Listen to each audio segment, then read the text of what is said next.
انسان کو اپنی زندگی حقیقت کے آئینے میں گزارنے کی کوشش کرنی چاہیے۔ بہت ساری خوش فہمیوں سے، بہت ساری غلط فہمیوں سے اور بہت سارے دعووں سے اپنے آپ کو بچا کے رکھنا چاہیے۔ اللہ تعالیٰ کی رحمت پر امید رکھنا، نبی پاک صلی اللہ تعالیٰ علیہ وسلم کی شفاعت کی امید رکھنا، نیک اور صالحین کی نسبت کی امید رکھنا، یہ برا نہیں، یہ بڑا ہی بہترین ہے، یہ بڑا ہی خوبصورت عمل ہے، اس کی بہت ساری برکات ہیں۔ لیکن کسی غلط فہمی کا شکار ہو جانا اور یہ ساری امیدیں وابستہ کر کے یا ان ساری باتوں کو پیش نظر رکھ کے بے عمل ہو جانا، اپنی زندگی کو امور خیر سے پیچھے کر لینا، یہ نہ صرف یہ کہ قابل تحسین نہیں بلکہ یہ قابل توجہ ہے، اس کی اصلاح کی ضرورت ہے۔ قرآن مجید سورہ بقرہ سے جو آیہ کریمہ میں نے تلاوت کی ہے، اس میں اللہ تبارک و تعالیٰ نے اسی بات کا ذکر اہل یہود کے لیے فرمایا ہے۔ یہودی جگہ جگہ قرآن مجید بتاتا ہے کہ کہیں کہتے تھے کہ ہم اللہ کے بیٹے ہیں، معاذ اللہ، اللہ کے بڑے پیارے ہیں، ہمیں تو تھوڑے دنوں کے لیے عذاب ہوگا، بڑی جلدی ہمیں معاف کر دیا جائے گا۔ وہ بڑی لمبی چوڑی خوش فہمیوں کا اظہار کرتے اور بڑے بڑے دعوے کرتے۔ پھر چلتے چلتے انہوں نے ایک اور دعویٰ کر دیا، کہنے لگے کہ آخرت کا گھر تو صرف ہمارے لیے ہے، جنت میں صرف یہودی جائیں گے اور کوئی نہیں جائے گا۔ اللہ تبارک و تعالیٰ نے ان کے اس دعوے کا ذکر فرمایا ہے۔ یہ دیکھیں دعویٰ کتنا بڑا ہے کہ آخرت کا گھر تو صرف ہمارے لیے، فقط ہمارے لیے۔ مسلمان یہ دعویٰ نہیں کرتے۔ نبی پاک صلی اللہ تعالیٰ علیہ وسلم نے جب اس بات کا اظہار کیا ہے تو اس طرح کیا ہے، فرمایا جنتیوں کی 120 صفیں ہوں گی اور 80 میری امت کی ہوں گی۔ لیکن یہ بھی فرمایا کہ باقی لوگ بھی تو ہوں گے نا، ان کی 40 صفیں ہیں لیکن جنت میں دوسرے پچھلے لوگ بھی موجود ہوں گے۔ یہ دعویٰ نہیں کیا کہ صرف مسلمان جائیں گے، ان سے پہلے جو نبی اور ان کی ایماندار اور نیک امتیں گزری ہیں ان میں سے کوئی جنت میں نہیں جائے گا، یہ نہیں فرمایا۔ لیکن یہ اس طرح کے دعوے بعض لوگ کرتے ہیں اور سنائی دیتے ہیں۔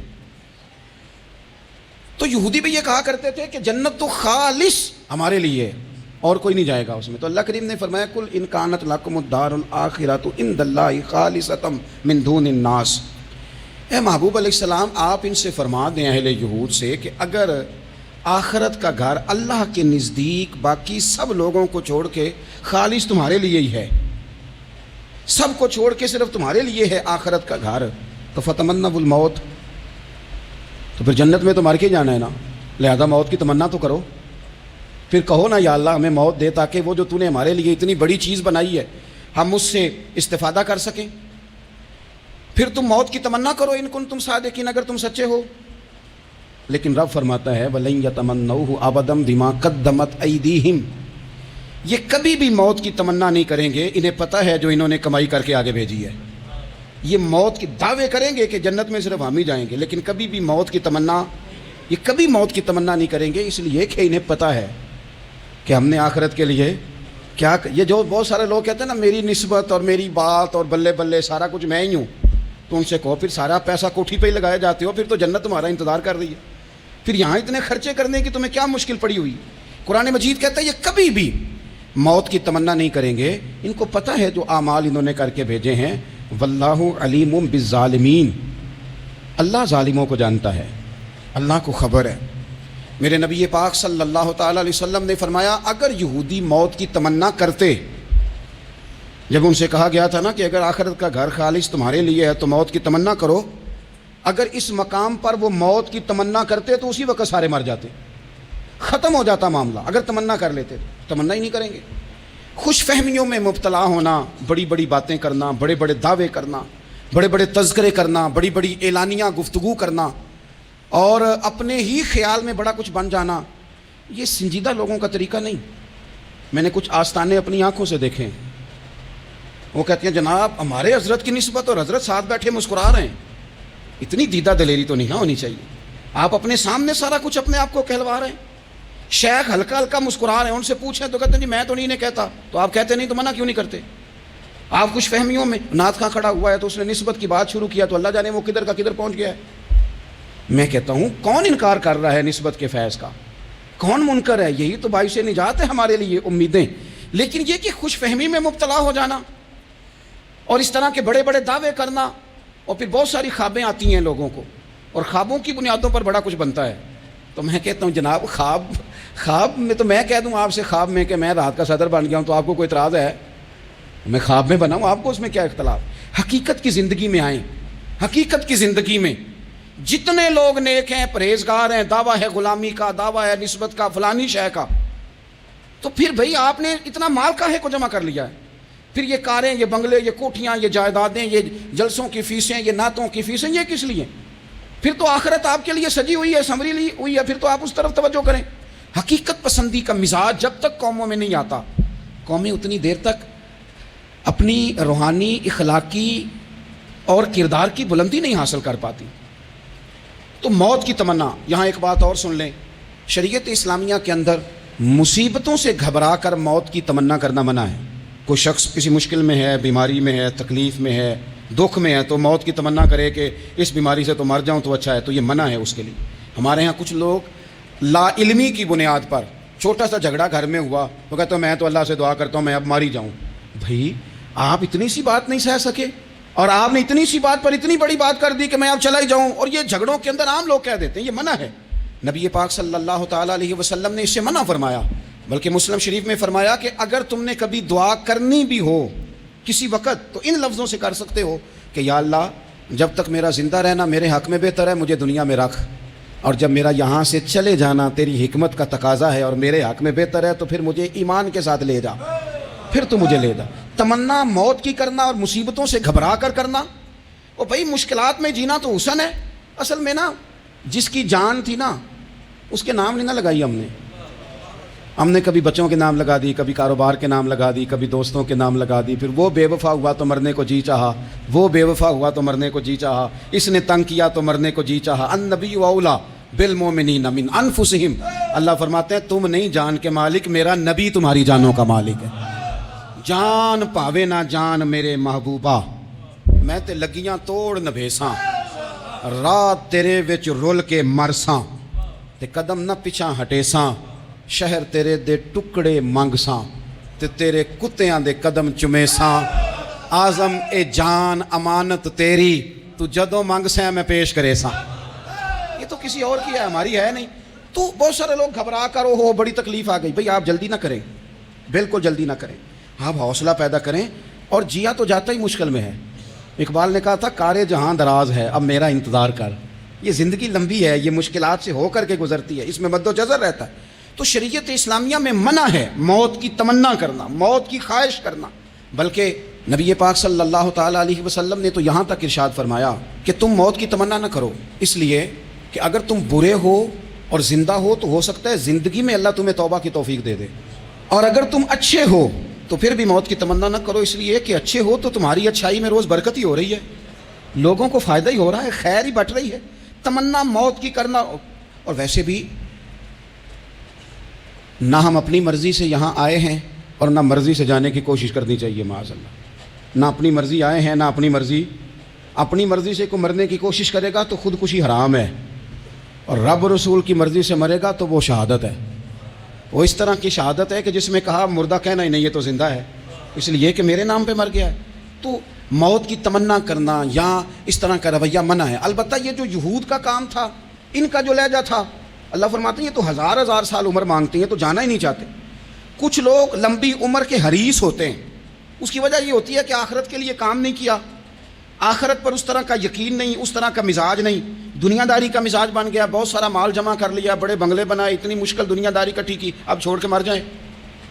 ان لوگوں کا مرنے کو دل ہی نہیں کرتا، کوئی ارادہ ہی نہیں ہے، بالکل نہیں دنیا چھوڑنا چاہتے، محنت سے کٹھی کی ہے، اتنے لاؤ لشکر بنائے ہیں، اب کیسے چھوڑ جائیں.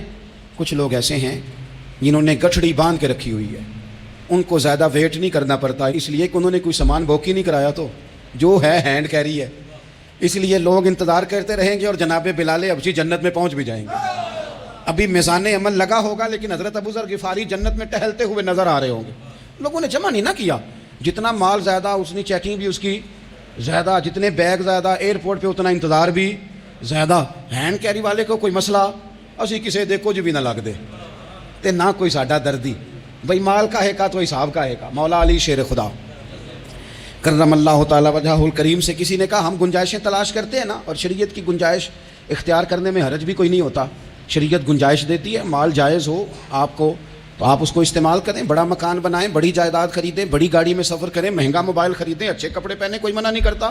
لیکن جو حضور کا مزاج ہے، جو سرکار نے اپنے لیے پسند کیا، وہ یہ ہے کہ سویرے روٹی کھانی ہے، شام کو فاقہ کرنا ہے۔ تو حضرت مولا علی شیر خدا کرم اللہ تعالیٰ وجہہ الکریم سے کسی نے کہا کہ چلو جائز پیسے اکٹھے کر لیں، جائز تو جمع کرنا منع نہیں۔ تو حضرت علی کی باتیں بڑی حکمتوں والی تھی نا، تو ایک جملے میں انہوں نے کئی جواب دے دیے۔ کہنے لگے میاں مال حرام ہو تو عذاب ہوتا ہے، حلال ہو تو حساب ہوتا ہے، لہٰذا ہم دونوں کام ہی نہیں کرتے، نہ ادھر جاتے ہیں نہ ادھر جاتے ہیں۔ جمع کرنے کی حاجت کیا ہے؟ دنیا اتنی سجا لینا، اتنی سوار لینا، بڑا ٹھنڈا اے سی چلتا ہے ہمارے کمروں میں، کھلی آنکھوں سے لوگ بستر سے اٹھ نہیں پاتے، آنکھیں کھل گئی ہیں، الارم بج گیا ہے، لیکن وہ بہت مزے کی پسند کی روٹی رات کھائی تھی، اپنی مرضی کا کھانا کھایا تھا، پیٹ بھر کے کھایا تھا، مرضی کے مشروبات پیے تھے، ٹھنڈے کمرے میں آرام ہے، کھل گئی ہے آنکھ، موٹے الارم نے آواز دیا اٹھو، لیکن یہ غفلت ہے نا، دنیا جمع کر لی ہے نا ساری۔ میں آپ کو صحیح بتاتا ہوں، اگر یہ ساری آسانیاں نہ ہوں، دقتیں ہوں، تو کچھ رات کو ہمیں تھوڑا پسینہ بھی آئے تو بار بار آنکھ کھلے، یہ مچھر کبھی نہ سونے دے تو بار بار آنکھ کھلے، یہ تن آرام پسند نہ ہوں تو کچھ اٹھیں، کچھ رات کو گرمیوں کی چھوٹی راتوں میں بھی تہجد پڑھی جا سکے۔ لیکن اقبال کہتے ہیں لہو مجھ کو رلاتی ہے جوانوں کی تن آسانی، یہ تن آسان ہو گئے، مزاج نہیں رہا ہمارا، ہمیں آرام چاہیے، سکون چاہیے۔ آپ یقین کریں کبھی کبھی میں حیران ہوتا ہوں، رونا آتا ہے اپنی اگلی نسل پر، رونا آتا ہے۔ یعنی بچے مدرسے میں پڑھنے والے، چونکہ وہ اے سی والے گھر سے اٹھ کے آتے ہیں، مدرسے میں پڑھنے والے بچے کہتے ہیں جناب وہ کچھ گرمی زیادہ ہے تو میری کچھ طبیعت برداشت نہیں کرتی، تو میری اماں نے کہا تھا 4 چھٹیاں لے لو، کہ موسم ٹھیک ہو جائے گا تو پھر سے تعلیم ہو جائے گی۔ تو غور سے چہرے دیکھتے ہیں تو ہم کہتے ہیں یار اگر کل کو ہمیں جہاد پہ جانا پڑا تو ہم لوگ جائیں گے، ہم میدانوں میں نکلیں گے، ہم وہ لوگ ہیں جو سختیاں برداشت کریں گے، یہ والے لوگ ہیں جو میدان میں جائیں گے، جو 1 منٹ کے لیے اتنی دنیا جمع کر لی، مرنے کو جی نہیں چاہ رہا۔ حضرت شاہ فرید الدین عطار رحمۃ اللہ علیہ کہتے ہیں میں بڑا مہنگا کاروبار کرتا تھا، عطر بیچتا تھا، مہنگا کاروبار ہے نا، عرب شریف کے اندر آپ جائیں تو جہاں سونے والی دکان ہوتی ہے اس کے ساتھ خوشبو والی دکان ہوتی ہے، مکہ مکرمہ میں دیکھ لیں، مسجد نبی میں دیکھ لیں، مہنگا کاروبار ہے، اور میرا بزنس تھا، کاروبار تھا۔ تو آپ فرماتے ہیں کہ ایک دن ایک بزرگ آ گئے، انہوں نے ایک شیشی دیکھی، خوشبو سونگی، دوسری، تیسری، چوتھی، اچھے سیل مین آگے بڑھ کے خود کہتے ہیں آپ کو کیا چاہیے؟ میں نے بھی کہا بابا جی کیا چاہیے مجھے بتائیں، کیا دیکھ رہے ہیں؟ تو بابا جی بڑے دھیمے، ٹھنڈے اور حوصلے والے لہجے میں کہنے لگے پتر دیکھ رہا ہوں تیری جان بڑی مشکل سے نکلے گی۔ تو میں نے کہا وہ کیوں؟ کہنے لگے اتنی مہنگا تو نے مال جمع کیا ہے، کبھی مرنے لگے گا تو یہ یاد آئے گا، کبھی وہ یاد آئے گا، کبھی سادہ کر لیں، اس کو سادہ کر لیں، کبھی اس سوسائٹی والا پلاٹ یاد آئے گا، کبھی ادھر والا یاد آئے گا، کبھی لاہور والا یاد آئے گا، کہاں مرنے کو جی چاہتا ہے۔ اور پھر ایک اور دھوکہ ہے، میں بچوں کے لیے کر رہا ہوں، بچوں کے نام تو ایک دھیلا بھی نہیں، وہ تو سارا آپ کے اپنے نام ہے، ایسے ہی بہانہ بنایا ہوئے بچوں، کس بچے کے نام؟ بچے نے تو 50 دفعہ کہا ہے کہ وہ ایک دکان بیچ دو، میں نے کام کرنا ہے، تو ابا کہتا مراں گا تو تاں بکے گی، کہاں بچوں کے لیے؟ کون کہتا ہے بچوں کے لیے؟ یہ تو خواہشات ہیں جن پر ہمارا اپنا قبضہ ہے، ہر کنجی تو ہماری جیب میں، کون کہہ رہا ہے؟ وہ تو کبھی جا کے ملے گا ان کو جب موقع آئے گا۔ تو کہا یہ اتنا مال جمع کیا ہے، تم پتر تیری جان تو مشکل سے نکلے گی۔ تو کہتے ہیں میں دنیا دار تھا، دنیا دار کو نصیحت کریں تو وہ غصہ کرتا ہے، طنز کرتا ہے۔ کہتے ہیں مجھے غصہ آیا تو میں نے جھٹ سے کہا، لوگ کہتے نہیں تم اپنی قبریں جانا ہے تو میں اپنی، کہتے میں نے جھٹ سے کہا، میں نے کہا بابا میری جان تو مشکل سے نکلے گی تو تیری کیسے نکلے گی؟ کہتے ہیں بابا جی کہنے لگے پتر ادھر آنا ذرا۔ تو میں کاؤنٹر کے اوپر سے ہو کے بابا جی کے پاس آیا، وہ میری دکان کے فرش پہ لیٹے، کعبے کو منہ کیا، کلمہ پڑھا اور ان کی روح پرواز کر گئی۔ عرش فرشتے بانگاں ملیاں، مکے پہ گیا شور، بلے شاہ اسی نہیں مرنا، اے تے مر گیا ہی کوئی ہور، نالے وارث شاہ ہو کدوں مر دے جنہ کیتیاں نیک کمائیاں نے۔ کہا یہ دیکھ لو مر گئے، بس اتنی کام تھا، تیاری ہے۔ امام غزالی کا آخری وقت تھا نا، تو انہوں نے وضو کیا، غسل کیا، خوشبو لگائی، اپنے ہاتھوں سے چادر بچھائی، پھر تکیہ رکھا، پھر لیٹے، پھر حضور پہ درود پڑھا، اور پھر کہنے لگے رب اگر تیری مرضی ہے تو غزالی بھی تیرا تیار ہے۔ بس یہ جملے زبان پہ تھے اور روح پرواز کر گئی۔ موت کو سمجھے ہیں غافل اختتام زندگی، یہ ہے شام زندگی، پھر صبح دوام زندگی۔ عزیز بھائیو، ہم نے نا بڑی آسائشیں جمع کر لی، بڑا کچھ اپنی عقل کے زور پر ہم نے اکٹھا کر لیا۔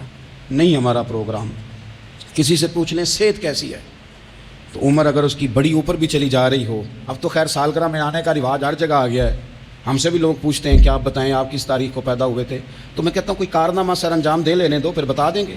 ابھی تو کچھ کر نہیں سکے، کچھ بتائیں گے تو کچھ دن بھی منا لیں گے. ابھی تو لگتا ہے کہ بڑا وقت ضائع ہو گیا ہم سے. تو عزیز بھائی، کوئی نہیں کہتا کہ اب ٹائم آ گیا ہے، شوگر ہو گئی ہے، بلڈ پریشر ہو گیا ہے، طبیعت خراب رہتی ہے، فلانا مسئلہ ہو گیا ہے. تو تمنا موت اور موت کا ڈر اور نہ مرنے کا ارادہ اور دنیا سے دل کو لگا کے رکھنا اور ہر وقت جینے کی خواہش پیدا کرنا اور ہر وقت حلم مزید کی دوڑ میں رہنا، وہ لوگ اس لیے تیار رہتے تھے، دعائیں مانگتے تھے شہادت کی، کہ انہوں نے نا دنیا بنائی نہیں تھی. حضرت عمر نے تو دوسرا کرتا نہیں پہنا ساری زندگی. وہ جو مکان آ رہا تھا وہی چل رہا تھا، وہ تو تھوڑے پہ قرضہ تھا ان پہ، لیکن ہر نماز کے بعد صحیح بخاری میں موجود ہے وہ دعا مانگتے تھے، اللہم ارزقنی شہادتا فی سبیلک، یا اللہ ایسا نہ ہو میں تبھی موت چلا جاؤں، مجھے اپنے رستے میں شہادت کی موت دینا. ہر نماز کے بعد دعا مانگی جا رہی، لیکن شہادت والی موت کی نہیں، شہادت والی موت. اللہم ارزقنی شہادتا فی سبیلک. اور مالک مدینہ چھوڑنے کو دل نہیں کرتا، یا اللہ شہادت کی موت دینا، اور دینا بھی اپنے نبی کے شہر کے اندر، یہیں رہوں، یہیں میرا مدفن بنے. اللہ نے انہیں موقع دیا. آپ دیکھیں نا، ان لوگوں کا دل کرتا تھا. حضرت خالد بن ولید رضی اللہ تعالیٰ عنہ ساری زندگی میدان میں گزاری، پورے جسم میں 1 انچ جگہ باقی نہیں تھی جہاں زخم نہ ہو، ساری زندگی میدان میں رہے، لیکن آخری وقت روتے تھے، فرماتے تھے اس کی بے نیازی دیکھو، میں شہادت کے لیے میدان میں رہا لیکن شہادت میرا مقدر ہی نہیں تھی. اور پھر آخری وقت بھی فرمایا میرا گھوڑا، میرے کپڑے، میری زرہ، میری تلوار یہ کسی مجاہد کو دے دینا. چلو میں اب جہاد میں نہیں ہوں تو میرا سامان تو جہاد میں رہے، کسی مجاہد کو دینا. ان لوگوں نے جتنی محنت کی نا مرنے کے بعد کے لیے کی، مرنے کے بعد کے لیے زندگی کا جو دوسرا پل ہے اس کے لیے کوشش کی. وہاں انہوں نے صدقات جمع کرائے، خیرات جمع کرائے، عبادات جمع کرائیں، حسن اخلاق جمع کرایا، اچھا سلوک جمع کرایا. انہوں نے آخرت کے بینک میں ڈھیروں مال جمع کرایا، وہاں ان کے مکان بک ہوئے، جنت میں ان کے نام کی بڑی بڑی جگہیں اللہ تبارک و تعالیٰ کے فضل سے طے کی گئیں. تو پھر انہیں وہاں جانے میں کوئی دشواری بھی نہیں تھی، انہیں کوئی مشکل نہیں تھی، وہ تیار تھے. لیکن چونکہ ساری محنت ہی دنیا کے لیے ہے، وہ جو خاص ایک آخرت پر مسلمان کا ایمان اور یقین اور تیقن تھا، اس طرف ہمارا مزاج نہیں. آپ دیکھیے حضرت ملک الموت اسرائیل علیہ السلام نا حضرت ابراہیم علیہ السلام کی روح قبض کرنے کے لیے حاضر ہوئے. تو کہا جناب چلیے آپ کی روح لینے آیا ہوں. تو حضرت ابراہیم علیہ السلام فرمانے لگے اسرائیل، یہ قاضی ثناء اللہ صاحب پانی پتی رحمۃ اللہ علیہ نے اس کو تفسیر مظہری میں لکھا ہے. حضرت ابراہیم خلیل اللہ علیہ السلام فرمانے لگے اسرائیل کیا کوئی خلیل بھی اپنے خلیل کی روح قبض کرتا ہے؟ واتخذ اللہ ابراہیم خلیلا، اللہ نے تو مجھے دوست بنایا، دوست ہو کے دوست کی روح قبض کرنے جا رہا ہے. حضرت اسرائیل نے ارادہ چھوڑا اور حضرت ابراہیم کا وہ جملہ لے کے رب کی بارگاہ میں حاضر ہوئے. عرض کی مالک جناب ابراہیم علیہ السلام نے فرمایا ہے کہ اللہ کی بارگاہ میں عرض کرو کہ مالک کیا کوئی خلیل بھی اپنے خلیل کی روح قبض کرتا ہے؟ تو رب کریم نے فرمایا اب میرا بھی پیغام جا کے جناب ابراہیم کو دے دو، ان سے جا کے کہو رب فرماتا ہے کیا کوئی خلیل بھی اپنے خلیل کی ملاقات کو ناپسند کرتا ہے؟ آپ کو تو ملنے کو بلا رہے ہیں، موت تو ایک پل ہے، یہاں سے گزریں گے تو جا کے محبوب سے ملیں گے. تو کیا کوئی خلیل بھی ناپسند کرتا ہے کہ وہ اپنے خلیل سے ملاقات نہ کرے؟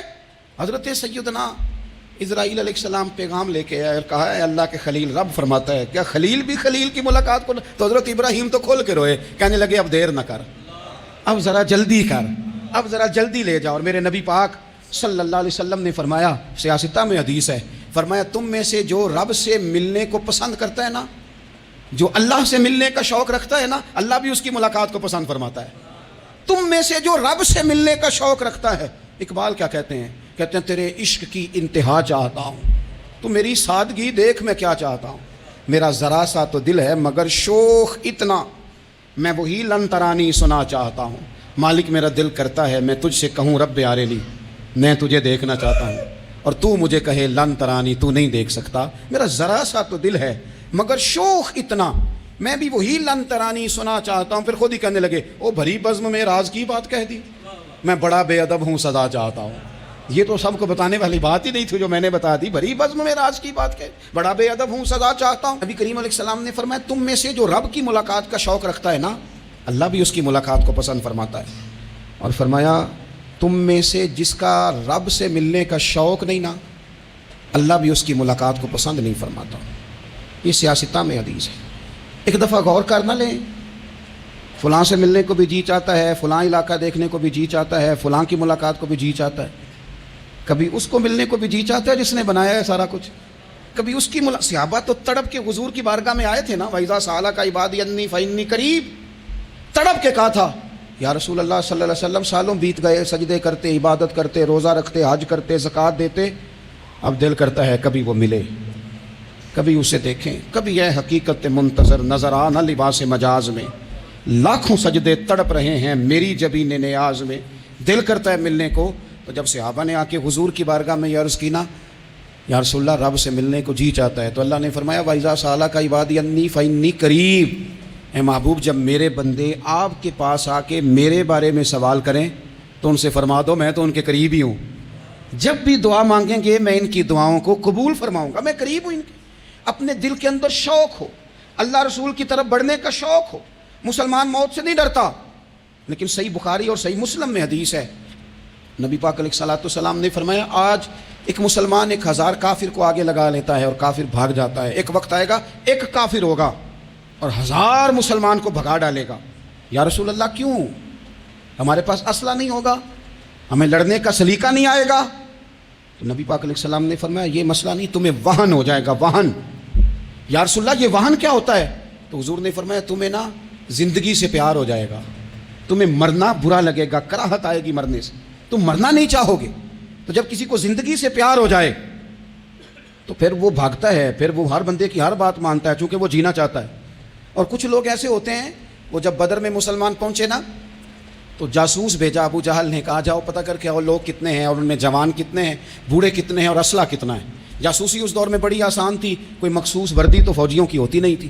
تو وہ شخص آ گیا، مسلمانوں کو دیکھ کر واپس گیا، تو جا کے اس نے بدر کے دن ابو جہل سے کہا کہ وہ 313 ہیں اور ان میں بچے بھی ہیں، بوڑھے بھی ہیں اور اسلحہ بھی زیادہ نہیں، اور گھوڑے اور اونٹ اور سواریاں بھی تھوڑی ہیں۔ تو ابو جہل بڑا ہنسا اور معاذ اللہ کہنے لگا کیا انہیں ہم سے لڑنا ہے، تھوڑے سے تو لوگ آئیں، اس طرح کرو صبح نا انہیں پشتوں پہ باندھ کے نا گھوڑوں کی تو مکے لے چلتے ہیں، وہاں جا کے دیکھیں گے ان کے ساتھ کیا کرنا ہے۔ تو وہ جاسوس کہنے لگا پوری بات تو سن لے۔ اس نے کہا پوری بات کیا ہے؟ کہنے لگا آئے 313 ہیں پر گھر واپس جانے کا کسی کا بھی ارادہ نہیں، وہ کشتیاں جلا کے آئے ہیں، میں رات وہاں گزار کے آیا ہوں، میں نے بوڑھوں کو بھی شہادت مانگتے دیکھا ہے، میں نے بچوں کو بھی شہادت مانگتے دیکھا ہے، میں نے ایک ایک کے سینے میں مر مٹنے کا جذبہ دیکھا ہے، وہ جینے کی امنگ لے کے نہیں آئے، ہتھیلی پہ رکھ کے آئے ہیں جان، اور ایک ایک شخص شہید ہو کے جانا چاہتا ہے، اور وہ ایک دوسرے کے پیچھے چھپیں گے نہیں۔ یہ جو موت ہے نا، موت یہ تو ایک پل ہے، اس سے گزریں گے، اللہ رسول کے حضور جائیں گے، جنت کی نعمتیں، خدا کی تیار کی ہوئی رحمتیں مسلمان کا آگے بڑھ کے استقبال کریں گے۔ حضرت عمار بن یاسر رضی اللہ تعالیٰ عنہ کو زخم لگ رہا ہے میدان جہاد میں، اور تیز زخم لگ رہا ہے، سخت تکلیف میں۔ تو ایک شخص نے آ کے پوچھا کیا حال ہے؟ تو آپ فرمانے لگے حال کیا ہونا ہے، تھوڑا سا ٹائم رہ گیا ہے۔ تو بندہ پریشان ہو گیا، اس نے کہا کس بات میں؟ فرمانے لگے تھوڑا سا ٹائم رہ گیا ہے، بس میں نبی پاک سے ملنے والا ہوں اور حضور کے صحابہ سے ملنے والا ہوں۔ حضرت عمار بن یاسر رضی اللہ تعالیٰ عنہ کہنے لگے تھوڑا سا ٹائم رہ گیا، تھوڑا سا مرنا مرنا ہر کوئی آکھے تے میں بھی آکھاں مرنا، تے جس مرنے تھی خوشبو نہ آوے او مرنا کی مرنا، تے جس مرنے وچ سونا راضی اس مرنے تو کی ڈرنا۔ ایک گل رکھنا یاد کہ میرا جس دن ہووے مرنا، سب کچھ کرنا، سب کچھ کر کے میرا منہ روزے ول کرنا، شاید میرا آقا آوے میں دیدار حضور دا کرنا۔ فرمایا کہ وہ تو بالکل قریب آ گیا ٹائم۔ حضرت سیدنا بلال حبشی رضی اللہ تعالیٰ عنہ آخری وقت ہے، لوگ بڑا اس کا منظر جب بیان کرتے ہیں تو خوفناک بیان کرتے ہیں، اس طرح کا لہجہ اختیار کرتے ہیں کہ باہر سن کے بندہ کہاں بجائے۔ سیدنا بلال حبشی رضی اللہ تعالیٰ عنہ بالکل آخری وقت ہے، جانے کا ٹائم۔ تو حضرت بلال کی اہلیہ قریب بیٹھی ہیں تو کہنے لگی بڑے غم کا موقع آ گیا، غموں کی رات شروع ہو گئی، حالات میرے لیے مشکل آ گئے۔ آپ نے فرمایا کیا ہوا؟ کہنے لگی آپ جا رہے ہیں؟ تو حضرت بلال کہنے لگے یہ غم کا موقع نہیں، یہ تو خوشی کا موقع ہے، میں جاؤں گا تو حضور سے ملوں گا نا، جاؤں گا تو نبی پاک سے ملاقات ہوگی، یہ تو میرا ملاقات کا وقت آیا۔ تو اپنی زندگی کے اندر انسان کچھ اپنی آخرت کے لیے کرے، کچھ زاد راہ جمع کرے، کچھ وہ تیاری کرے، کچھ اس کے پاس ایسے اعمال ہوں جس کی بنیاد پر اس کا رب رسول کی بارگاہ میں